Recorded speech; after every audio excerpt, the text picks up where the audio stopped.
panayam, balita at iba pa. Welcome back mga kabarangay dito po sa ating programa, ating Barangay New Zealand Podcast powered by Netkapihan. Ako po ang inyong kaibigan, Simpo Pawil, ang inyong Direk Rene, ang inyong Kuya Rene. Magandang hapon po sa inyong lahat. Ngayon po ay Biyernes Santo at minarapat natin dahil may bakanting oras tayo, makipag-ugnayan, magpanayam po tayo sa mga kung sino pong available sa Pilipinas. Kaya sa Pilipinas ngayon ay magtatanghalian pa lamang, no? Kaya sa araw na ito, ito po yung aking yung nais kong pag-usapan dito po sa ating programa. At ito po ang Game of the Generals, no? Yan po ang ating topic. At syempre, ay sino po ba ang ating iimbitahin? Kundi yung founder mismo ng Philippine Game of the Generals Organization, si Sir Kat o Catalino Enriquez. Sir Kat, magandang araw sa iyo. Okay, parang medyo mahina yung mic, hindi kita marinig, no? Pero siguro lalakasan ko lang itong ating yan. Okay, ulitin natin. Magandang hapon. Magandang umaga dito sa amin sa Pilipinas. At umaga pa. 11, no? Pero Biyernes. At yun, i-direct na tayo. Itong ating pag-uusapan, itong Game the Generals, no? Ikaw you're the founder of the PhilGo, Philippine Game the Generals Organization. Can you tell us a bit about this organization, Sir Kat? Philippine Game of the Generals, malinaw ba? Malinaw? Yes. Alright. Ang Philippine Game of the Generals Organization, naitatag ko yan noong 2011. Actually, ang intention ko yan, i-retain yung unang-unang organization ng Game of the Generals during the time of the founder, Ronnie or Sofronio Ronnie Pasola. At yung unang-unang organization yan, yun ang tinatawag na GGF or Game of the Generals Organization. That was in the 70s. However, itong mga 2000, since very passionate ako dun sa game, sinubukan ko siyang i-revive. Nakipag-ugnayan ako dun sa business manager nung asawa nung inventor na sumakabilang buhay na rin a few years back, si Tess Pasola. To make the long story short, hindi ako makapag-ugnayan ng diretsa dun sa Game of the Generals Organization. So, hindi ako makagalaw, kaya ang ginawa ko, binago ko yun, GGF, ginawa ko siyang PhilGo.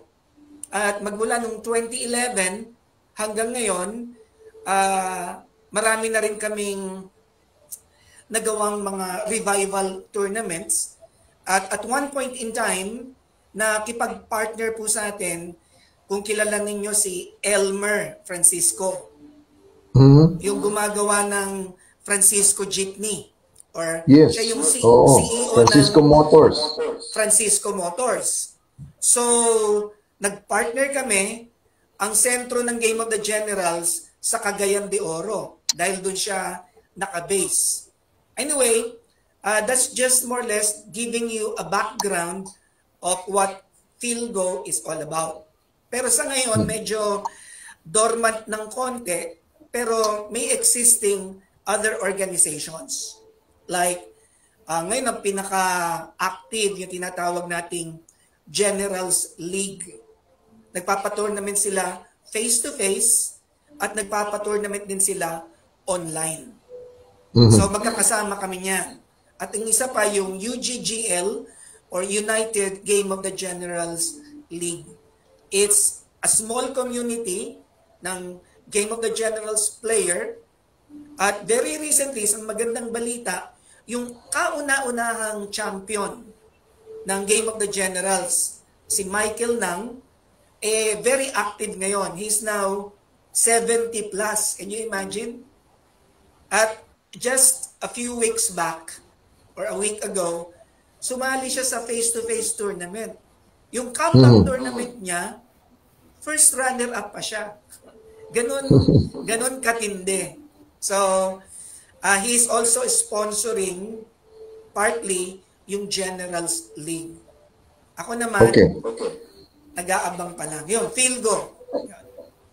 So, Lino, yung itong passion mo for the game is saan nanggaling yan? Ano yan kasi paborito ko kasi talagang laro yan. Unang-una, kasi ako chess player, di ba? Naging coach tayo ng chess team ng Colegio San Agustin Makati. Pero nung natutuhan ko yung Game of the Generals kasi, ang gagandahan doon, unlike chess, pwede mo siyang matutuhan in 2 minutes. 2 minutes? 2 minutes. Pwede mo kahit bata, matututuhan yan. Oh, wow. Ngayon, ang maganda rito, kahit ako, kagaya ko, titled player ako. Alright? Pero pag na-tsempohan ako, pwede akong matalo. Meron siya kasing yung chance na tinatawag. Pero syempre, bawat mga veteranong player, mas lamang sila kaysa sa mga baguhan. Naalala ko, Lino, nung kasi mga kabarangay, si Lino tsaka ako, kami, co-teachers kami sa Colegio San Agustin sa Makati, Naalala ko nga na passionate ka sa chess kasi kinakalaro mo yung mga estudyante, di ba, pag nasa mga benches, yung mga ganun, talagang yun ang passion mo. And then, parang nag-transcend siya sa Game of the Generals. May mga, may mga similarities ba sa tira ba tawag doon or between the chess and Game of the Generals? Malaki ang difference. Pero ang masasabi ko, yung inventor, si Ronnie Pasola, yan, chess player yan Kaya lang, ang kwento nga niya, bumabagyo, wala siyang magawa. So, ang ginawa niya, nag-invento siya. Hanggang lumabas na nga yung Game of the Generals. Alright? Ang pagkakaiba, ang Game of the Generals walang ayos. Ikaw ang mag-aayos ng pyesa mo. So, hindi mo malalaman. Ang daming kombinasyon. Depende sa style mo. Tapos, pag nilaro mo yon, hindi mo alam yung pyesa ng kalaban Kasi dalawang objective ng game. Yung maidama mo yung tinatawag na flag, imagine a 4x9 board. Yung chess, 8x8 Ito, 8x9. Ngayon, yung 8 rows, okay, imagine kung yung flag mo, naparating mo sa pinakadulo nang hindi nakakain, panalo ka. Pero hindi alam ng kalaban mo kung ano yung flag mo at lahat ng pyesa mo, hindi niya alam. Ngayon, ang mga pyesa, rango, 5-star, 4-star, hanggang private. May spy pa nga, di ba? Kung anong di ba ayos may spy? Yung spy, ang kaya niyang talunin, lahat ng officers, pwera lang ang private. So pati 5-star, kayang talunin ng spy, 2 ang spy. Tapos ang private, 6. So pagka naglaban, meron tinatawag na arbiter. Siya yung magsasabi, panalo ka, talo ka, tatanggalin mo. Pag pareho kayong tanggal. Incidentally, meron akong link sa YouTube on how to play the game. Meron yon. Ngayon, sa tanong mo, malaki pagkakaiba kasi sa chess, pag hindi ka master, siguradong lamang yung may alam ng mga opening. Kasi, na yan kumbaga sa may mga variations yan. Computer na nga, kinakalaban ngayon Sa Game of the Generals, hindi. Random siya, random. And speaking of computer, naalala ko yung nasa high school tayo. Ano nga yun nilalaro natin? Digger ba yun? Digger? Yung digdag ba yun? Oo. Ano pa yun? Green monitor pa yun. Oo nga Oo. Tapos maglalagay ka ng floppy disk.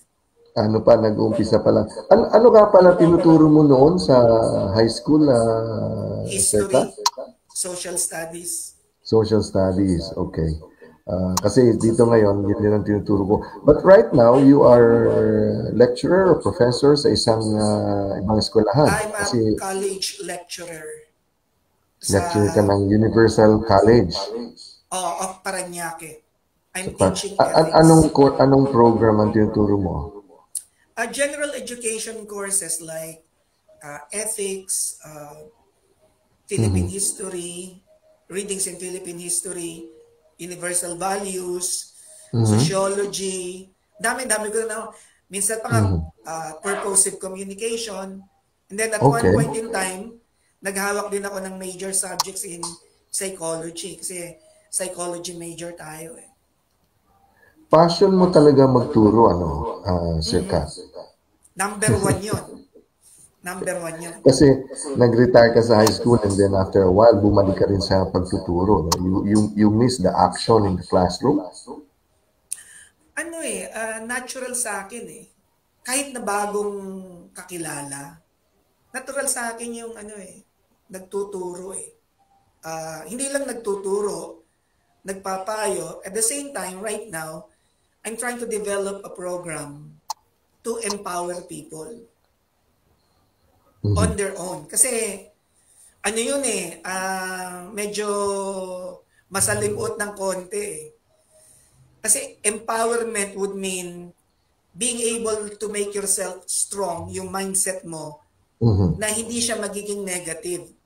Sa dami kasi ngayon ng nangyayari, daming freedom, maraming negatives eh. Ibabash ka sa social media. Pag hindi mo kayang protektahan yung sarili mo dahil sa mindset mo, hindi mo ma-overcome yun. Hindi mo ma-overcome yun. You also have ventured in as a motivational speaker. Kasi parang natural progression yan ng nagtuturo kasi you're in front of the classroom, the audience already. So, ngayon ikaw ay isang motivational speaker din, Sir Kat. Yeah, I do motivational talks. And at the same time, I also do retreats and recollections. In fact, sa end of May, may invitation na ako dun sa CBCP program dati noong 1980s, 1990s, yung Youth Encounter or YE. Ongoing pa rin siya. Basic naman kasi yung yung motivational talk. I'll just make you aware what drives you. Pero yung awareness kasi yon dito lang yun eh. Kailangan dito sa puso. Pag na-touch na yon, magkakaroon ng hopefully konting transformation. And also yung yung parang nagko-complement yung Game the General strategy yan, di ba? Yung motivational speaker, inspiration, yung mga ganon. Talagang holistic yung Meron siyang actually, meron siyang connection, although hindi ko pa na-establish yung program to teach values in playing the game. Kasi, unang-una, meron yung third party yung arbiter. Nung araw, given ito, talagang may mga dayaan. Kahit ngayon palagay ko meron pa rin Kasi lalo na pagka merong perang involved, bigay mo na sa akin yung laro mo, mga ganon. Diba? Para manalo, papapanalunin yung isa. May mga ganon So dapat ang player, walang ganon. And that's part of the training na gustong kong gawin sa organization ko. In fact, I'm thinking of promoting this in schools. Pero bago ko gawin yon, magbibigay ako ng orientation and seminar. Papakita ko yung how the game is played, kagaya nung ginawa namin dito sa Valenzuela, courtesy nung kapatid nung national champion. Ano siya connected siya sa DSWD.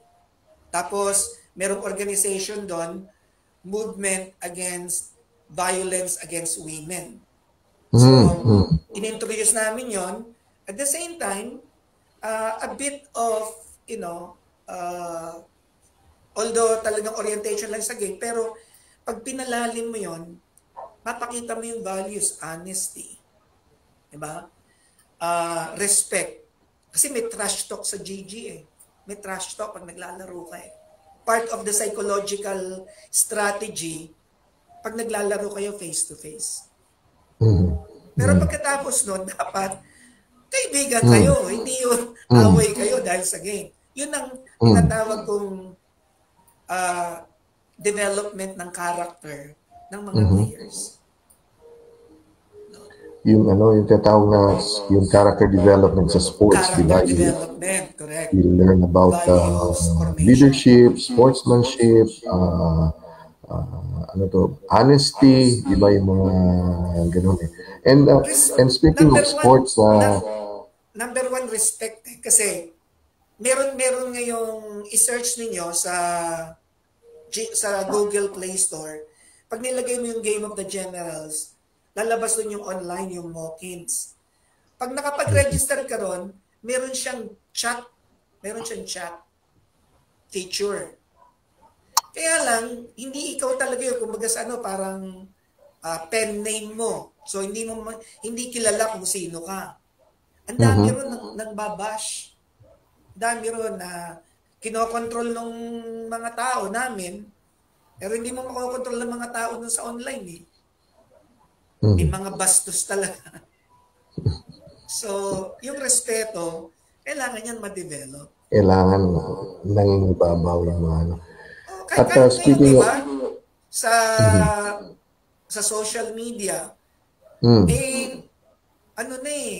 manhid na yung tao sa mga ganyan eh. Lalo na ngayon, may AI. Malalaman mo ba kung fake news yung napapanood mo o hindi? May nabasa nga ako, namatay na raw si Duterte. Speaking of sports, Sarkat at mga tagapakinig, tagapanood, kasi nung kami ni Lino, ni Sarkat, nagtuturo sa Colegio San Agustin, pag Biyernes, meron kasing liga yung mga teachers, di ba? Teachers and staff, di ba? Yung Don Bosco, Makati Mandaluyong, Lourdes College, kasama tayo doon eh. At siyempre, bata-bata pa tayo noon. So, sumasali tayo pag Friday. Pupunta kami sa mga eskwelahan, di ba, Lino? Or sila pupunta sa atin.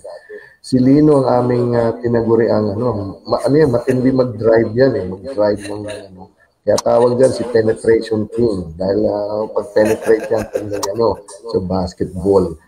Do you see the other guys na yung ating mga kasama na nagtuturo? Parang nakita ko nagbalikbayan yung iba na nasa Amerika. Yeah, nagbalikbayan. Yung mga old-timers, nagbalikbayan sila. And then I think magkakaroon na naman ng gathering in a few days kasi nag-i-invite yung I think a few members of batch 90. Yan, sila Colin Nigidula, yung sila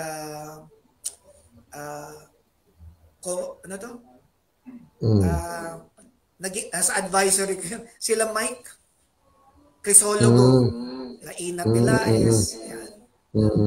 Tama. Ngayon, pag natuloy yun, ay di magkikita-kita ulit kami kasama yung mga estudyante.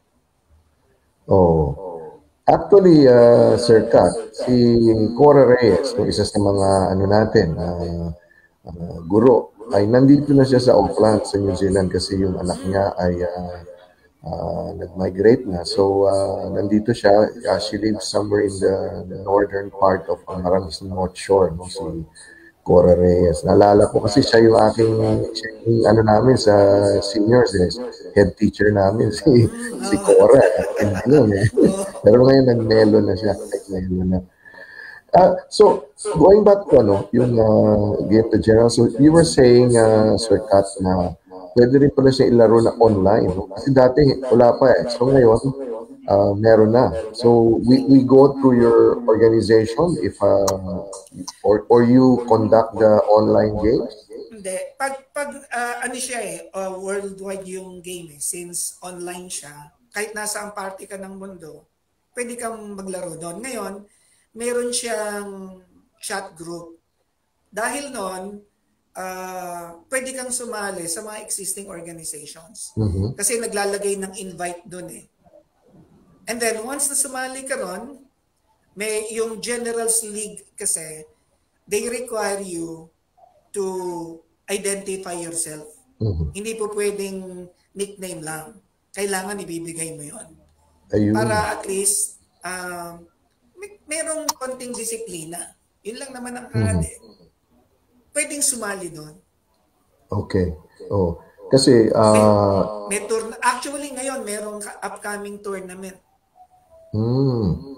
Kasi in the near future, Sir Kat, we would like to partner with Philgo, no? Para magkaroon tayo ng yung online competition. In fact, I mentioned it to my students, both Filipinos and yung mga Kiwis, and they're quite interested. Sabi nila, it's something new, sir. So talagang we will pursue that, Sir Kat, magpa-partner kami sa iyo para para mapalago natin itong What is your final message, Sir Kat, tungkol sa paglaro ng Game of the Generals? I guess ang message ko dyan, try the game and then see if they like the game. And then if they like the game, then that's the time they play. Kasi pag hindi mo naman talaga gusto, hindi mo lalaruin. Ganun lang kasimple yun eh. Ang payo ko actually, hindi lang sa Game of the Generals. Pangkalahatan to eh. Whatever your passion is, you have to pursue it. Kagaya mo, passion mo, nandiyan dyan sa media. So, when you pursue your passion, money is not the issue. You do it because you like it. And that gives you the power because when you do what you like, you can inspire others to do the same, even if they have a different talent. Correct. But then again, the values of respect, magkaiba tayo eh. Nandun yun eh. Doon na-develop yung character. Kaya pag sinabi kong Game of the Generals, we play the game. Pero kung ako, I'm not limited to Game of the Generals. Like for example, may mga kasama ko, gusto, magbibideo okay dito sa bahay. O sige, welcome. Basta kung ano nandito, masaya tayong lahat, wala tayong nired, wala tayong binabalahura, sorry for the word, wala kang masamang ginagawa sa kapwa mo. Inaagrabyado, yung parang gano'n. Yun na yun eh. Yun na yun eh. Ang mga Pilipino, mahilig kumanta, di ba? Sabi nga ni St. Augustine, di ba? He who sings well, prays twice. Maraming salamat, Sir Kat, sa panahon na binigay mo sa amin. Pero I'm sure this will not be the first and the last time na mag-ano tayo online. And also, we will pursue yung partnership with the Philippine Game of the Generals Organization para dito sa sa upcoming, ma-introduce natin dito sa Aotearoa, New Zealand with partnership and to the help of your organization. So, Sir Kat, maraming salamat and alam ko, yung pinakita mo sa akin kahapon, nagprito ka ng kala ko, kasi, yan? Cream dory ba yun? Cream dory. May nakita kasi ako sa labas, ang laki nung isda. Tinanong ko, cream dory. Sabi ko, bihira yan dito. Bihira, yes. Halos 3 kilo, 220 pesos lang. Sakto, Holy Week. Sabi ko, tama. sige, kunin ko na yan. Kaya, buhat nung araw na yon hanggang ngayon, yun ang ulam ko. Pwedeng humabol ng isang sure. Doon sa mga kung pwede, ang YouTube channel ko is Sir Cat's Life Forum. Sir Cat's Life Forum. Sige, sulat natin yon. Ano yung tuloy na iba yung napindot ko. ano yung YouTube channel? Sir Cat '(S), Sir Cat's Life Forum. Sir Cat, Sir Cat's possessive. Sir Cat's Life Forum. Sir Cat's Life Forum. Life. Forum. Oo. Life. Kaya ako binigay Ganon, yun kasi Sir Katz, life. Life Forum. Nagba-broadcast din ako dati kay Elmer Francisco. Saka may sarili din akong broadcast. Yan ba yun? So, Sir Katz, life or... Life. Buhay. Yan. Forum. Forum. Yeah, okay. Sir Katz Life Forum. Ayun. Yan ang sa YouTube. Subscribers eh. Pero ano siya, Para din dormant. sa mga sa ating mga listeners and viewers, no? Pwede niyong sundan si Sir Kat sa Yan, YouTube, tama. Sir Kat's Life Forum on YouTube, no? At suportahan din natin ang ating mga kabarangay. So once again, maraming salamat Sir Kat, ang ating nakapanayam, ang founder mismo ng PhilGo, ang Philippine Game Degenerates Organization, is a Game of Degenerates advocate, si Sir Catalino Lino by Enriquez. Maraming salamat. At nais kong magpasalamat din sa ating mga listeners and viewers na pinayagan nyo kami ni Lino, pumasok sa inyong mga tahanan, sa inyong mga puso sa panahon ito ng Biyernes Santo. Maraming salamat. Thank you, take care, and God bless. Goodbye for now. Thank you.